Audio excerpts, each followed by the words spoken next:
عورتیں ان باتوں کی پرواہ نہیں کرتی. تو حالانکہ یہ خالصتاً عورتوں کے مسائل ہیں، لیکن یہ بھی مرد کی ذمہ داری میں آتے ہیں کہ وہ عورت کی نمازوں کی بھی فکر کرے. اتنی فکر مردوں کو معلوم ہونی چاہیے اور وہ پوچھیں بھی کہ کیا ہو رہا ہے. اس کا ایک فائدہ یہ بھی ہے نا کہ پھر مرد کو عورت کے معاملات سے باخبر رہنا پڑے گا، وہ اس سے لاپرواہ اور بے پرواہ نہیں ہو سکتا. 8ویں یہ کہ اگر اس کی بیویاں ایک سے زیادہ ہوں تو ان میں عدل و انصاف کرے. رات گزارنے اور خرچ دینے میں برابری ہے، نہ کہ محبت کرنے میں، کیونکہ یہ اس کے اختیار میں نہیں ہے. پھر اگر سفر پر جائے اور چاہے کہ کسی بیوی کو ساتھ لے جائے تو ان میں قرہ ڈالے، نہیں ٹاس کرے، جس کے نام پر نکلے اس کو ساتھ لے جائے، کیونکہ نبی صلی اللہ علیہ وسلم کا طریقہ یہی تھا. 9ویں مخالفت ہے. اگر عورت مرد کے خلاف اٹھ کھڑی ہو، ان نشوز جس کو کہتے ہیں، قرآن میں آپ سب اس کو پڑھ چکے ہوں گے، یعنی اس کا خاص حق نہ دے یا سرکشی کرے، تو مرد کا حق ہے کہ اس کو ادب سکھائے.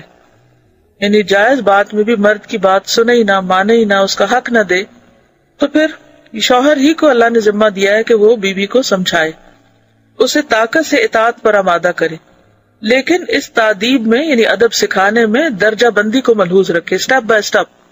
پہلے اسے نصیحت کرے، پھر دھمکی دے، اگر اس سے فائدہ نہ ہو تو اسے اس کے بستر میں تنہا چھوڑ دے، کیونکہ یہ بات عورت پہ بہت گراں گزرے گی. اس کی طرف پیٹ کر لے، یعنی ناراض ہو جائے.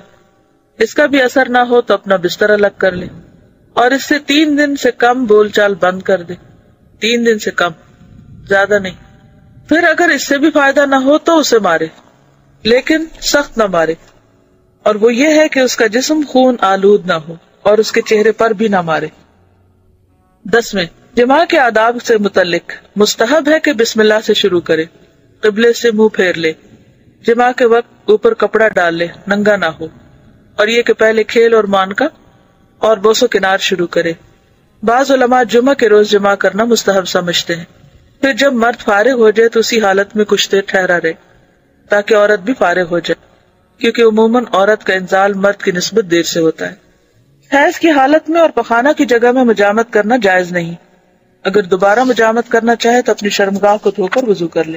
جنابت کی حالت میں بال نہ منڈائے، ناخن نہ کٹائے اور خون نہ نکلوائے، یعنی وہ جو پچنے لگواتے ہیں نا. عزل کرنا انزال کے وقت اپنی شرمگاہ کو باہر نکال کر منی گرا دینا جائز لیکن مکروہ ہے. 11ویں ولادت کے آداب ہیں، اور وہ 6 ہیں. پہلا یہ کہ لڑکے کی پیدائش پر زیادہ خوش اور لڑکی کی پیدائش پر غمگین نہ ہو، کیونکہ اسے معلوم نہیں کہ لڑکے میں بھلائی ہے یا لڑکی میں. یعنی کہ بچوں کی پیدائش میں بھی انصاف سے کام ہے. عام طور پر لوگ لڑکے کی پیدائش میں زیادہ خوش ہوتے ہیں اور لڑکی کی پیدائش پر غمگین ہوتے ہیں، جیسے کہ قرآن پاک میں بھی بات کی گئی.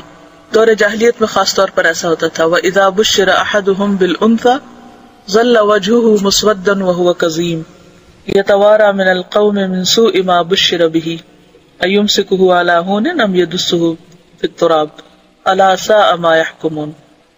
کہ جب ان میں سے کسی کو بیٹی کی پیدائش کی خوشخبری دی جاتی ہے تو وہ غم کے گھونٹ پینے لگتا ہے، اس کا چہرہ سیاہ ہو جاتا ہے، سوچتا ہے کہ کیا اس کو ذلت کے ساتھ لیے رکھے یا مٹی میں دبا دے.